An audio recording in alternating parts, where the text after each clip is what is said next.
Halo dan selamat bergabung kembali teman-teman netizen atau warganet yang merupakan pecinta, penggemar dan juga penggila olahraga sepak bola, khususnya sepak bola Indonesia. Karena di konten terbaru hari ini teman-teman, saya ingin kembali membahas tentang tim nasional Indonesia. Seperti yang kita sama-sama ketahui bahwa timnas Indonesia telah berhasil lolos dari fase grup, dari grup yang berat dan juga yang menurut saya adalah grup neraka, dengan menjadi juara grup, menjadi tim yang paling produktif, total mencetak 13 gol, dan di babak semifinal akan berhadapan dengan tim tuan rumah Singapura yang mengakhiri perjuangan mereka di grup A sebagai runner-up, hanya kalah 1 kali lawan Thailand, dan selebihnya mereka bisa meraih kemenangan lawan Timor Leste, lawan Filipina, dan juga lawan Myanmar. Tentunya pada saat sudah memasuki babak semifinal, harapan kita akan semakin besar agar timnas kita bisa lolos ke final dan kemudian menjadi juara. Tapi seperti yang saya jelaskan di awal, dari pertama kali saya membuat konten tentang tim nasional Indonesia senior berhubungan dengan pertandingan-pertandingan mereka di Piala AFF tahun ini, saya selalu tegaskan bahwa para pemain itu perlu fokus from game to game, dari satu pertandingan ke pertandingan lainnya.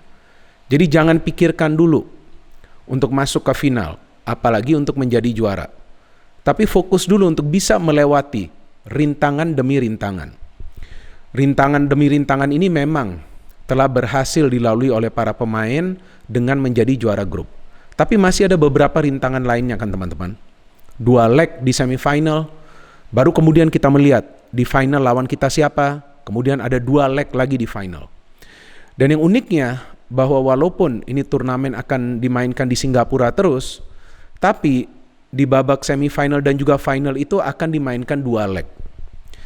Dan kebetulan juga timnas kita bertemu tuan rumah. Jadi artinya ya Singapura akan bermain di kandang mereka sendiri dalam 2 leg semifinal ini. Memang kalau dari segi materi pemain, ya Singapura kalah jauh lah dari kita. Saya mengatakan materi pemain. Artinya individu to individu. Tentu skill dari para pemain kita jauh lebih baik daripada para pemain Singapura. Tapi juga dengan skill tersebut, para pemain kita perlu menjalin kerjasama yang rapi di atas lapangan. Dan lagi-lagi saya ulangi, bahwa teamwork makes the magic work. Jadi jika kerjasamanya baik, jika rapi dalam urusan membangun serangan, dan juga solid dalam urusan bertahan, maka tentu timnas akan bisa mendapatkan hasil yang positif, which is kemenangan. Seperti yang mereka tunjukkan dari pertandingan ke pertandingan, tentu berkat juga taktik dari Shin Tae-yong yang dia selalu memakai formasi yang berbeda dan juga memilih strategi yang berbeda dari pertandingan satu ke pertandingan lainnya. Jadi itu juga akan menyulitkan para pemain tim lawan untuk bisa membaca pola permainan dari timnas Indonesia. Dan seperti yang saya selalu tegaskan bahwa Shin Tae-yong lah adalah sosok yang tepat untuk bisa mengubah performance dari tim nasional kita, apakah itu di level senior atau juga nanti ketika dia kembali menangani timnas U19. Karena memang orang ini berani mengambil suatu resiko untuk perubahan yang lebih baik lagi. Artinya untuk membangun tim nasional yang kuat. Ibaratnya pada saat kita membangun rumah teman-teman, kan nggak mungkin kita taruh atapnya dulu. Kita harus mulai dari fondasi rumah. Nah, yang saya perhatikan bahwa Shin Tae-yong sekarang membangun fondasi dari timnas. Bagaimana caranya membangun fondasi itu? Dia perlu pemain-pemain yang bisa memahami konsep permainannya. Nah, maka itu dia pilih pemain-pemain muda yang memang masih bisa dia poles agar menjadi pemain-pemain dengan mental baja. Ya istilahnya mental siap mati lah di lapangan. Ya pokoknya berjuang habis-habisan, tapi bukan saja mengandalkan tenaga, tapi juga mengandalkan kecerdasan. Karena kita tahu bahwa sepak bola itu tidak hanya dimainkan dengan kaki, tapi juga pakai otak. Dengan demikian baru kita bisa melumpuhkan tim lawan. Artinya ada sistem yang perlu dijalin di antara para pemain agar mereka bisa melumpuhkan tim lawan tersebut. Seperti yang kita sudah melihat di game lawan Kamboja, main all out, oke, kita kecolongan, tapi kemudian kita belajar, para pemain timnas pintar mengatur tempo. Lawan Laos, betul kecolongan lagi 1 gol, belajar lagi, ya udah bertahan dulu. Lawan Vietnam, walaupun saya sempat ketawa sih, ada banyak statement-statement di media sosial yang mengatakan bahwa kenapa bermain bertahan. Sepak bola itu kan harus bermain terbuka. Ayo dong kita meladeni permainan dari Vietnam. Ya saya bingung juga sih, karena sepahaman saya atau sepengetahuan saya sebagai pengamat yang sudah lebih dari 20 tahun bahwa sepak bola itu bukan hanya dalam urusan menyerang. Perlu bertahan juga. Kalau cuma menyerang, cuma mau asik menyerang, ya bagaimana caranya kita bisa mempertahankan benteng pertahanan kita. Nah itu yang coba dirubah oleh Shin Tae-yong. Bahwa pertama-tama pada saat dia masuk melatih timnas Indonesia, yang pertama dia lihat adalah stamina. Yang kedua dia lihat adalah pertahanan. Yang ketiga dia lihat adalah teknik permainan agar transisi itu rapi. Dan yang keempat dia lihat adalah bagaimana menyusun serangan secara sistematis. Ketika sistem itu sudah bisa diterapkan oleh para pemain, maka dia juga bisa dengan mudah melakukan rotasi. Seperti yang dia selalu lakukan from game to game. Betul kan? Ada rotasi yang dia lakukan. Dan juga hebatnya orang ini, Shin Tae-yong, bahwa dia sering memainkan pemain dari bangku cadangan yang bisa mengubah jalannya pertandingan. Contoh, ya kan seperti yang kita lihat di pertandingan lawan Laos. Ketika ada pemain-pemain pengganti yang masuk, seperti Witan, seperti Ezra Walian, mereka bisa mencetak gol. Kemudian di pertandingan lawan Malaysia, betul kan? Pada saat kita lihat Evan Dimas masuk, Elkan Bagot masuk, mereka juga bisa berkontribusi. Evan Dimas memberikan assist kepada Bagot, Bagot mencetak gol. Kemudian Evan Dimas juga hampir mencetak gol ketika tendangannya terkena tiang gawang. And lawan Vietnam, sebetulnya juga Coach Shin Tae-yong tuh ingin agar timnas kita juga bermain sedikit menyerang di babak kedua. Saya mengatakan sedikit menyerang, yang memberikan juga lah pressure kepada para pemain Vietnam di defense. Maka itu dia memainkan Evan Dimas itu di babak kedua. Tapi sayangnya, kan kita tahu di pertandingan tersebut Witan tidak bisa menyelesaikan pertandingan hingga akhir. Dia akhirnya cedera, kan akhirnya dia harus ditarik keluar. Maka itu kita lihat bahwa kreativitas dari para pemain kita hilang di babak kedua. Padahal tuh terlihat Coach Shin Tae-yong tuh memainkan Evan Dimas agar ya Evan juga bisa membangun transisi dari bertahan ke menyerang. Tapi it's okay, timnas kita berhasil mengakhiri pertandingan tersebut tidak terkalahkan. Dan satu catatan yang penting bahwa sejauh ini satu-satunya tim yang bisa menggagalkan Vietnam mencetak gol itu adalah timnas Indonesia. Dan justru yang terlihat para pemain timnas Vietnam itu yang ngos-ngosan. Jadi memang taktik itu juga penting teman-teman. Materi pemain juga penting, tapi lebih penting lagi taktik.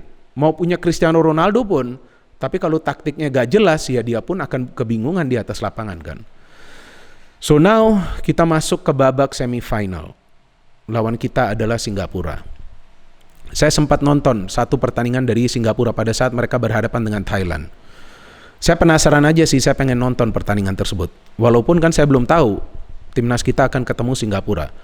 Yang saya cermati teman-teman, bahwa Singapura itu diajari bermain bola oleh para pemain Thailand. Serius, saya gak bercanda sama sekali. Dan terlihat para pemain Thailand itu tidak mau forsir. Ya mereka bermain santai aja tapi serius. Mereka terus berupaya agar bisa mencetak gol dan mengamankan 3 poin. Dan setelah unggul dengan skor 2-0 jika saya tidak salah itu di first half, ya udah, mainnya cuma mengatur tempo aja di babak kedua. Para pemain Singapura seperti yang tadi saya katakan bahwa secara materi pemain dengan para pemain kita itu ya kalah.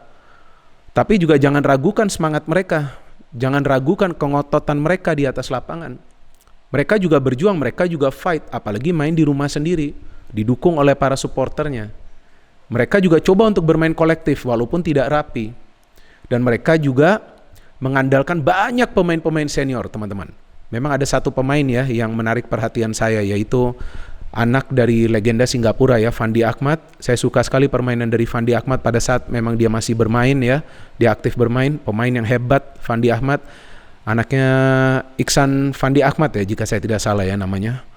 Nah, dia yang sudah mencetak 2 gol kan sejauh ini. Kemudian ada juga satu lagi anaknya di defender, Irfan Fandi jika saya tidak salah ya. Irfan Fandi, dia juga mainnya bagus. Nah, itu 2 pemain yang menarik perhatian saya. Ya selebihnya ya cobalah untuk melakukan kerjasama yang baik agar mereka bisa mencoba untuk menekan Thailand, tapi tidak berhasil sama sekali. Dan juga pelatih mereka ya teman-teman, Yoshida ya. Nah ini juga pelatih asal Jepang, jadi pelatih asal Jepang itu akan mengandalkan possession play. Nah possession play, passing, coba untuk lebih lama menguasai bola. Nah ini juga yang perlu diwaspadai oleh para pemain kita, jangan ikut terpancing dengan momentum timnas Singapura. Jangan sampai terpancing hanya untuk bermain possession dan tidak berpikir untuk cepat menyerang dan mencetak gol seperti yang dilakukan oleh para pemain timnas lawan Malaysia. Itu permainan lawan Malaysia itu, teman-teman bisa perhatikan bahwa para pemain kita bukan saja punya mental yang kuat, tapi mereka fokus bagaimana untuk mencetak gol. Mental kuat bagus, tapi lebih bagus lagi kalau bisa fokus dalam permainan. Coba teman-teman perhatikan ketika timnas kita kemasukan gol, lihat bagaimana Asnawi itu cepat mengambil bola. Artinya apa?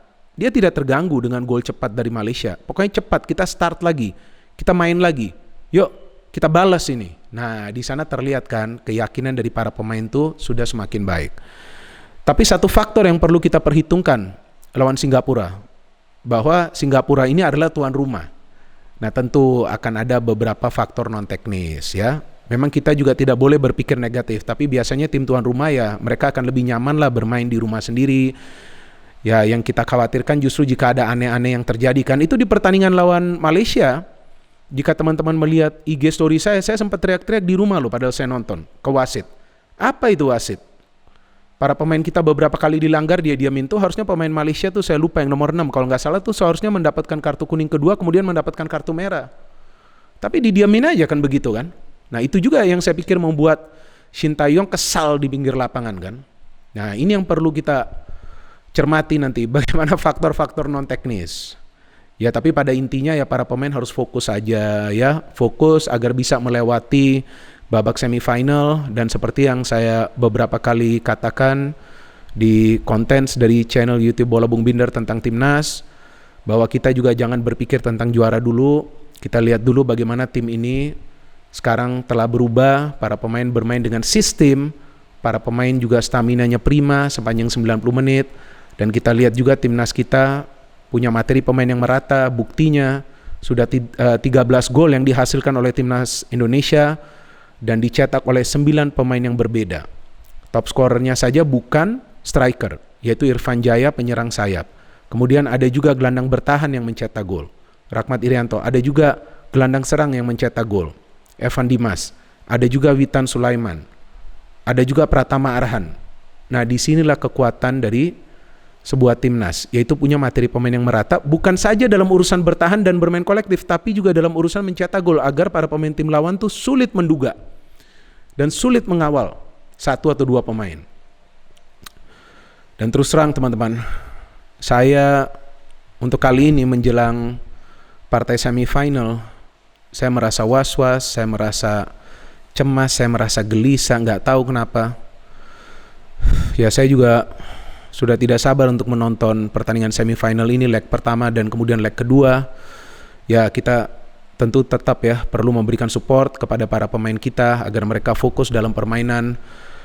Dan saya pikir ada baiknya juga kita memberikan komentar-komentar yang positif juga di sosial media, dan kita juga respect ke lawan kita.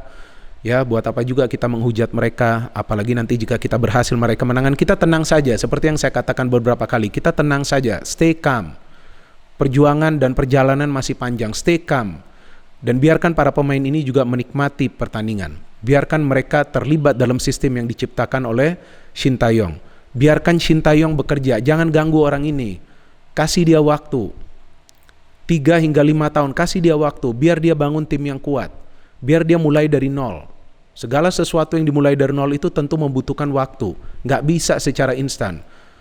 Dan banyak yang juga mempertanyakan tentang kepentingan dari Piala AFF ini. Banyak juga yang menyatakan bahwa Piala AFF ini tidak masuk kalender FIFA. Ngapain sih kita menjadi juara? Ya, coba kalian yang mengatakan itu atau berpikir seperti itu, ya, coba kalian lihat bagaimana seriusnya Thailand dan juga Vietnam untuk menjadi juara di ajang ini. Betul kan? Memang mereka sudah bisa menembus ke Asia, tapi mereka juga serius di ajang ini karena ini adalah event yang bergengsi untuk negara-negara di Asia Tenggara. Jadi ada harga diri yang dipertaruhkan. Nah, maka itu meskipun ini bukan atau belum termasuk kalender FIFA, ya tapi tentu setiap timnas dari negara ASEAN itu fokus dan ingin menjadi juara. Bahkan Singapura saja sudah 4 kali lo menjadi juara. Salah satu di final itu mereka mengalahkan timnas Indonesia kan, timnas kita. Maka itu, dan seperti yang lagi-lagi nih saya ulangi ya, bahwa setiap pertandingan itu adalah pertandingan yang berat untuk timnas kita. Maka itu pada 2 pertandingan awal juga yang kita bertemu tim yang lemah, kan saya katakan tuh di kontennya bahwa jangan sampai para pemain itu underestimate atau meremehkan 2 tim underdog di grup B, Laos dan juga Kamboja. Karena mereka akan bermain all out, sama juga dengan Singapura yang sebagai tuan rumah. Maka itu kita harapkan para pemain kita akan tetap fokus, kita juga tetap merendah, kita stay calm, ya kan? Cuman tentu kita perlu juga bersyukur, kita boleh juga bangga, tapi kita jangan sombong. Perjalanan kita masih jauh. Dan saya ingin berterima kasih kepada teman-teman yang mendukung channel YouTube Bola Bung Binder. Dan saya harapkan teman-teman juga seperti saya akan terus berpikir positif dan tetap support timnas dalam situasi dan keadaan apapun teman-teman. Karena ini timnas kita. No hate, only football. Salam sepak bola.